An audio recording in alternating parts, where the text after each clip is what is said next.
परम आदरणीय परम श्रद्धेय सभी भक्तन सजन, हम सब लोग आज उपस्थित हैं हमारे आत्मप्रिय भक्त श्री राज मंगरा जी और उनके अनुज भक्त श्री विराज मंगरा जी, सत्यलोकवासिनी परम श्रद्धेय माता जी, उनका नाम कलावती देवी, माता कलावती देवी मंगरा। जीवन के 98 साल है ना, 97 ईयर एज, और लगभग 40 दिन पूर्व उनका चलावा हुआ और सभी विधियां पूरी की गई। 10 दिन की संध्या, चलावा चौका और बहुत ही जो भी विधियां थी बहुत श्रद्धा भक्ति के साथ आप दोनों भाइयों ने मिलकर के खूब सुंदर ढंग से व्यवस्थित ढंग से किया। और आज आपकी इच्छा थी कि एक 40 दिन की भी संध्या की जाए। आपने अपने परिवारजनों को आमंत्रित किया, बुलाया और सब तैयारी की। हम सब लोगों ने बहुत ही श्रद्धा भक्ति के साथ इस संध्या के लिए सब तैयारी करने के बाद संध्या पाठ किए और थोड़े सत्संग चर्चा हम सब लोग करने जा रहे हैं। इस संसार में बार बार हम इस बात की पुनरावृत्ति करते रहते हैं,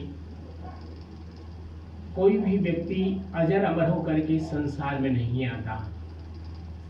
परमात्मा भी आते हैं एक अंश लेकर के इस संसार में, चाहे वो कबीर साहब हों, भगवान विष्णु के 10 अवतार हैं और भी ऋषि मुनि, जितने भी संत महापुरुष, सभी लोग इस संसार में आए और अपने अपने कार्य करने के बाद इस संसार से विदा हुए। संसार में एक कार्य बहुत अच्छा है, लेकिन उसका भी एक दिन विराम होता है, उसका भी एक दिन समापन होता है, उसकी भी एक इति होती है। इसी प्रकार कोई बहुत बुरा काम हो रहा हो या कोई बहुत बुरी स्थिति हो, उसका भी एक न एक दिन इति होती है, समापन होता है। अभी कितने कितने प्रकार की समस्याओं से हम सब लोग जूझ रहे हैं। एक समय था कि ये समस्याएं नहीं थी, शुरुआत हुई और निश्चय ही ये समस्याओं का एक दिन समाधान होगा, समापन होगा। कोई भी अच्छा और बुरा एक शुरुआत होता है तो उसका अंत भी होता है।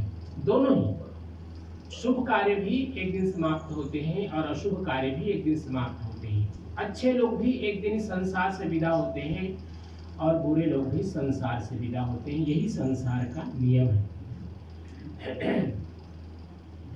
इसकी चर्चा चूंकि पुनरावृत्ति करते रहते हैं, क्योंकि हम सब लोग एक भक्त हैं, हम सब लोग एक संत जीवन, साधना के जीवन में चल रहे हैं।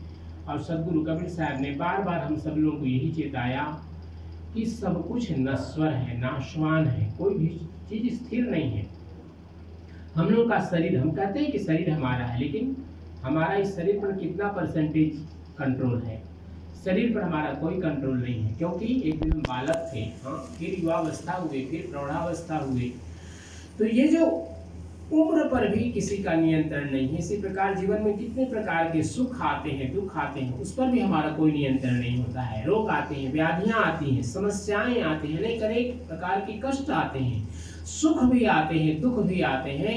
इन सब पर हम लोगों का किसी प्रकार का नियंत्रण नहीं है, क्योंकि ये काल का चक्र है और ये बराबर चलता रहता है। तो आज आप सब लोगों के लिए एक छोटा सा सदगुरु कबीर साहब के जीवन का एक घटना, उनकी लीला आप सब लोगों को श्रवण कराने जा रहे हैं।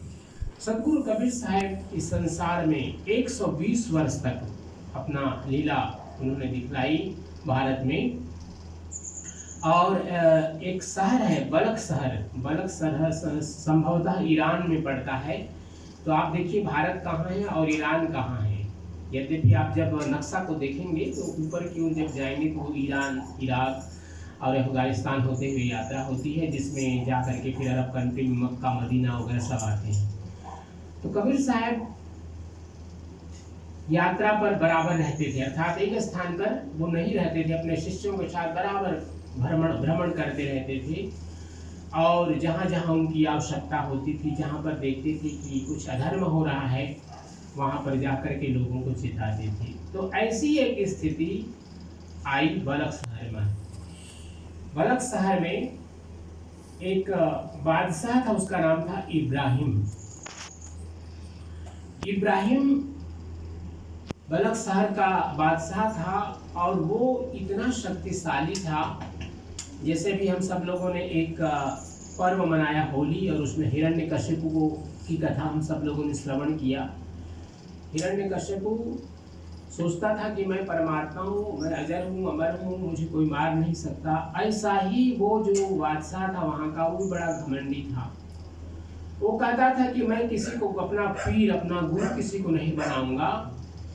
और उसने एक प्रतिज्ञा की कि जो भी पीर, फकीर, संत जो भी उसके दरवाजे पर आए, बड़ा स्वागत करता था उसका, बहुत उसका ध्यान पूर्वक अपने जो भी उसके लोग थे, सेवक लोग थे, वे सब लोग उसको आदर के साथ उसके पास ले जाते थे, क्योंकि उसने आदेश दे रखा था कि कोई भी फकीर, कोई भी पीर, कोई भी संत अगर शहर में दिखाई दे तो उसको आप राजमहल में लाइए। तो राजमहल ले जाते थे उनके सेवक लोग, और बहुत ही श्रद्धा भक्ति के साथ स्वागत करते, उनको खाना पीना भोजन आदि कराते।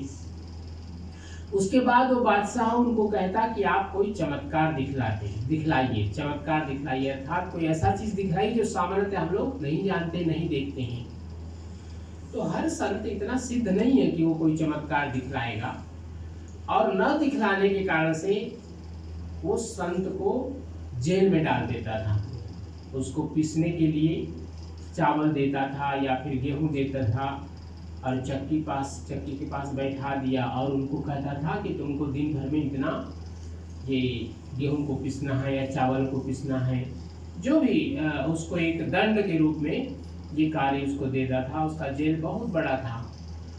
इस तरह से उसके यहाँ संत, फकीर, पीर, औलिया, अनेक संप्रदाय के जो भी लोग उस बलख शहर में जाते थे, उन सबको वो यही करता था, स्वागत करता, भोजन आदि करके बड़ा सम्मान पूर्वक। लेकिन बाद में कहता था कि आप कोई चमत्कार दिखलाइए, और चमत्कार न दिखलाने पर उसको जेल में डाल देता था, और यही सबके लिए दंड देता था, सब लोग चक्की चलाइए हाथ से। तो इस तरह करते करते करते यह बात पहुंची काशी में कबीर साहब के पास, क्योंकि उस समय कबीर साहब काशी में थे, काशी अर्थात वाराणसी में, भारत में।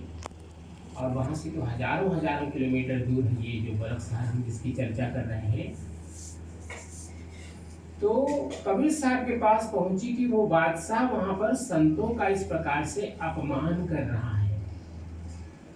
सब संतों ने मिल करके कबीर साहब से अनुरोध किया कि साहब जी, इसका निराकरण केवल आप ही कर सकते हैं। सदगुरु कबीर साहब ने सब लोगों के निवेदन को स्वीकार किया, और काशी में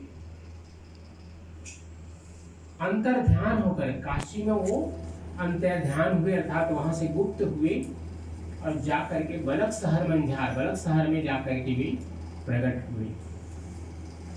जैसा कि उस शहर के सेवकों को आदेश था, कबीर साहब और कबीर साहब के साथ, कबीर साहब को जो भी संत वहां पर मिले उनको भी साथ में उन्होंने ले लिया।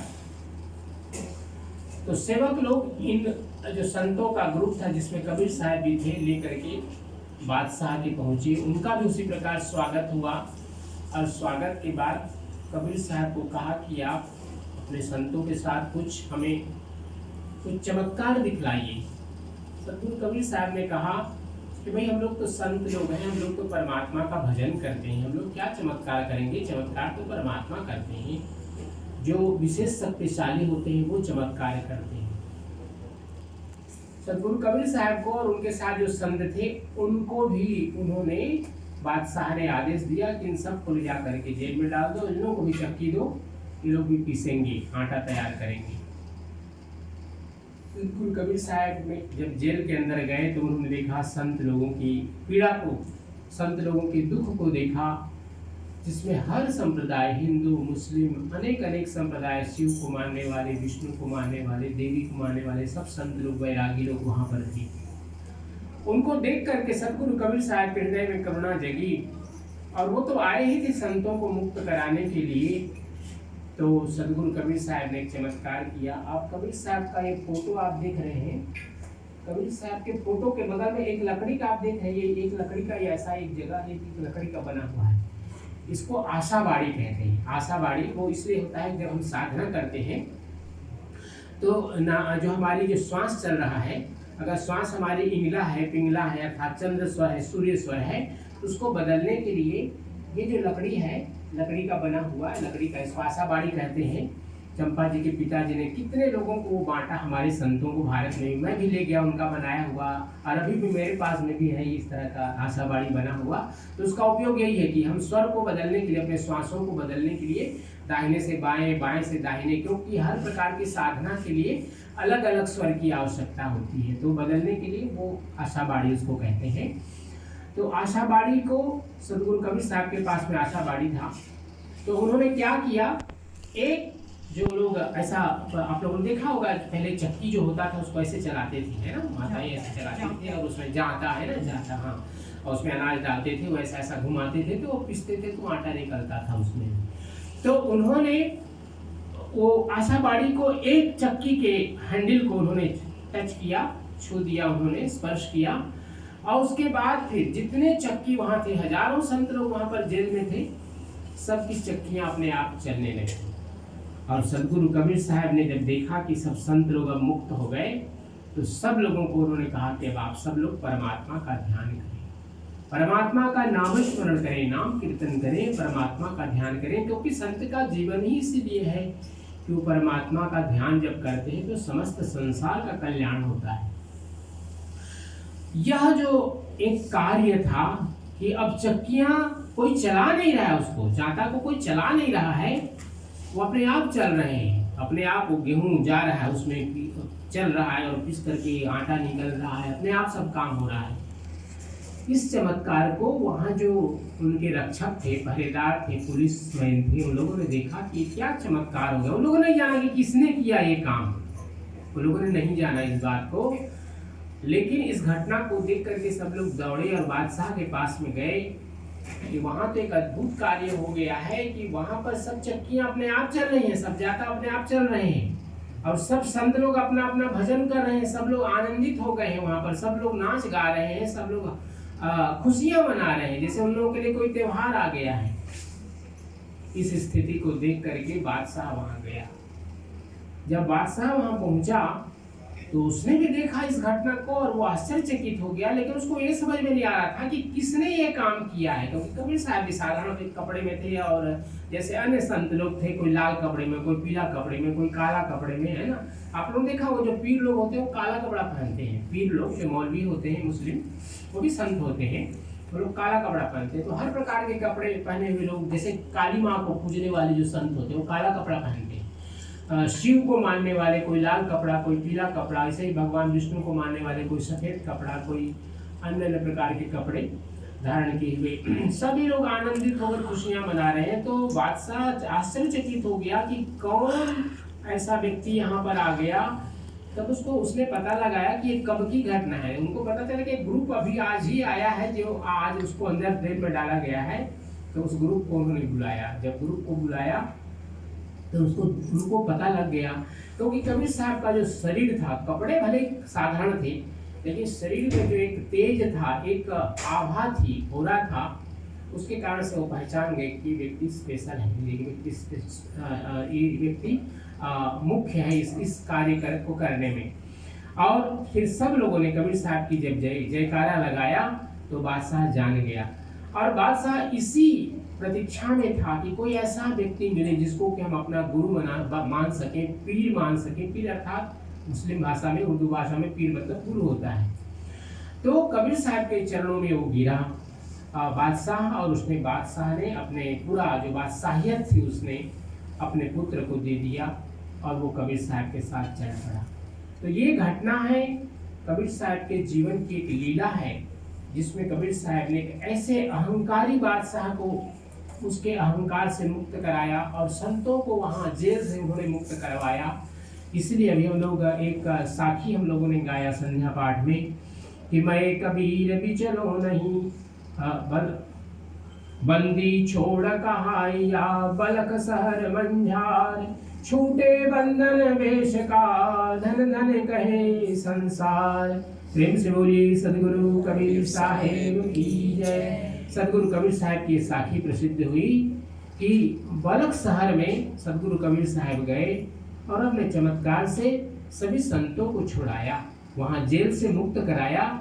इसलिए हम लोग कबीर साहब को कभी कभी बंदी छोड़ कबीर साहब कहते हैं, अर्थात उन्होंने बंदी अर्थात जो संत लोग जेल में थे उससे मुक्त कराया, इसलिए उनका नाम बंदी छोड़ नाम पड़ा। बंदी छोड़ कहैया बलक शहर मंझार, और छूटे बंधन भेष का, धन धन कहे संसार। सदगुरु कबीर साहब की इस लीला को देख करके न केवल विदेशों में, क्योंकि उस समय ऐसा कोई किसी के लिए प्रतिबंध नहीं था, कोई व्यक्ति कहीं भी जा, आज तो वीजा लगते हैं, बहुत प्रकार के प्रोसीजर हो गए हैं किसी देश से दूसरे देश में जाने के लिए।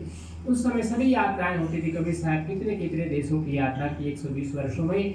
जहाँ जहाँ भी उनको लगा कि कुछ कठिनाइयाँ हो रही हैं, अच्छे लोगों को, सज्जनों को कष्ट दिया जा रहा है, वहाँ वहाँ जाकर के सदगुरु कबीर साहब ने ऐसे जीवों को मुक्त कराया और सतमार्ग पर लगाया। तो ऐसा ही ये बादशाह भी सदगुरु कबीर साहब का शिष्य बन गया और सदगुरु कबीर साहब की शरणागति में आकर के संत बन करके उसने अपने जीवन को मुक्ति के मार्ग में लगा लिया और अपने जीवन को धन्य किया। ये सदगुरु कबीर साहब की लीला थी। प्रेम से बोलिए सदगुरु कबीर साहेब की जय।